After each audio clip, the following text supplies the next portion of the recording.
শাশুড়ি মা কই গেলেন গো?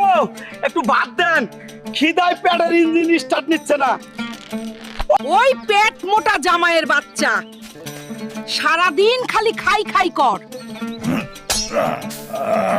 এই নাও জল, এক ঢোক খেয়ে তাড়াতাড়ি সমুদ্রে যাও, ওখান থেকে একটা বড় শামুক ধরে আনো, না হলে আজ আর এই বাড়িতে ঢুকতে দিব না তোমার। আবার সমুদ্র? হালক তো ভাতই চাইছিল। কি কাকু ভালো আছেন? ওই বিড়িটা দেন, এক টান দেই। মাথায় অনেক টেনশন। এই শাশুড়ি মা আবার কি ঝামেলার কাম দিল? এই শামুকটা এখন কই পাই? এটা জীবন নাকি লাট্টু গুন্না ঘুরাই রাখছে আমাকে। যাই সমুদ্রে দেখি। ওই শামুকের বাচ্চা কই গেলি? জলদি সামনে আ, মাথার পেট দুইটাই টেনশনে জ্বলতাছে। ওই কুমিরের বাচ্চা, সামনে থেকে সরে যাও, না হলে তোর লেজ কেটে হাতে ধরাই দিমুরে।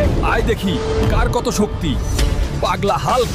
ওই শালা কুমিরের বাচ্চা, এবার চল আমাকে শামুক খুঁজে দে।